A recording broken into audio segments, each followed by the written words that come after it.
को ध्यान में रखते हुए हमने आरएसएस के हेडक्वार्टर पर 3 लाख लोगों का नागपुर में मैं मोर्चा लेकर गया, 3 लाख लोगों का। और सारे देश भर में सारे लोगों को आरएसएस के लोग सारे देश के लोगों को डराते हैं, सारे देश के लोग आरएसएस के नाम से डरते हैं, वो डराने का काम करते हैं और हमारे लोग एससी एसटी ओबीसी माइनॉरिटी के लोग डरते हैं। हमने 3 लाख लोगों का मोर्चा आरएसएस के हेडक्वार्टर पर नागपुर लेकर गए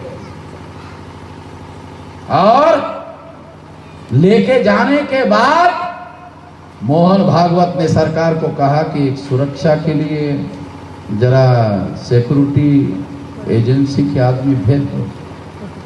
150 आदमी भेज दिए। मैं लेके ही नहीं गया, उसके पहले ही 150 लोग चले गए। यानी जो दुनिया को डराने वाले लोग हैं, मैंने केवल बोला तो डर गए।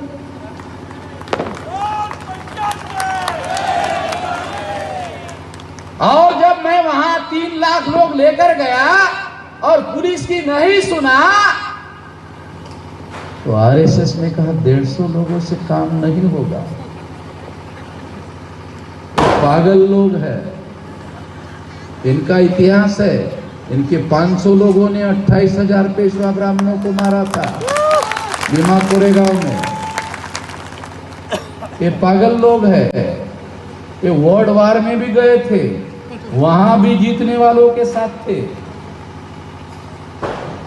ये बाबा साहब अम्बेडकर के स्पीच में रिकॉर्ड है, वर्ल्ड वार में भी गए थे। और जब वर्ल्ड वार में जीत हुआ तो हमारे लोग जीत वाले के साथ में थे। जहां भी हमारे लोग जाएंगे जीत जाएंगे।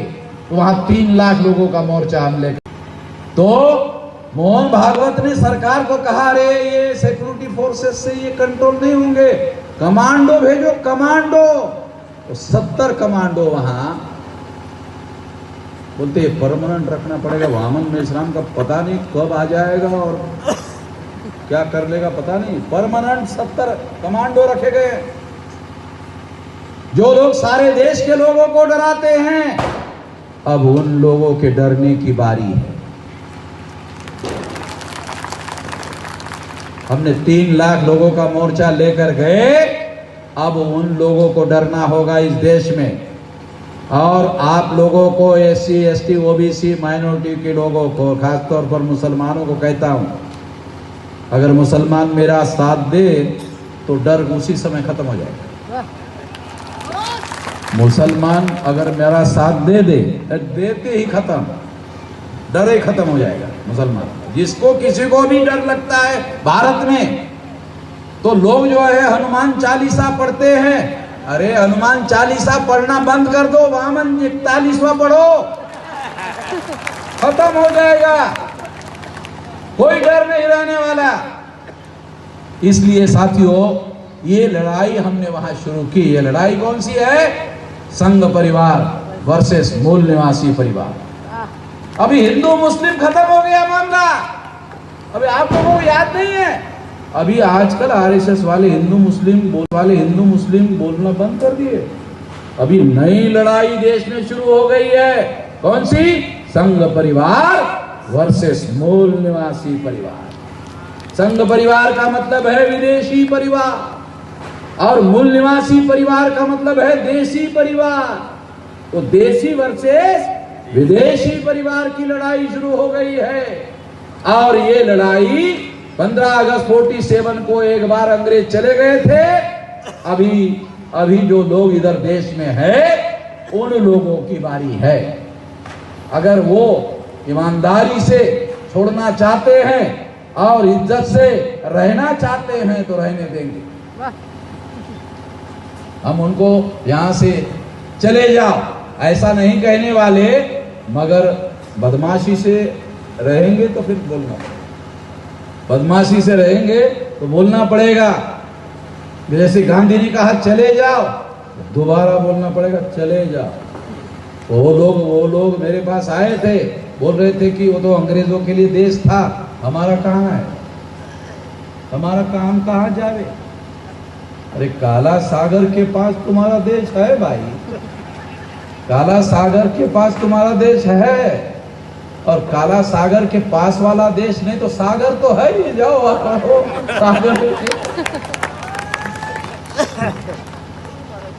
तो इसलिए साथियों हम लोग उनको ये नहीं करेंगे जाओ, हम कह तो इसलिए साथियों हम लोग उनको ये नहीं करेंगे जाओ, हम कह रहे हैं कि इधर रह सकते हो मगर यहाँ संविधान के दायरे में रहकर रह सकते हो।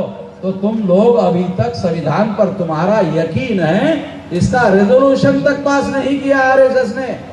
आरएसएस ने कि संविधान पर हमारा विश्वास है, ऐसा रेजोल्यूशन तक पास नहीं किया।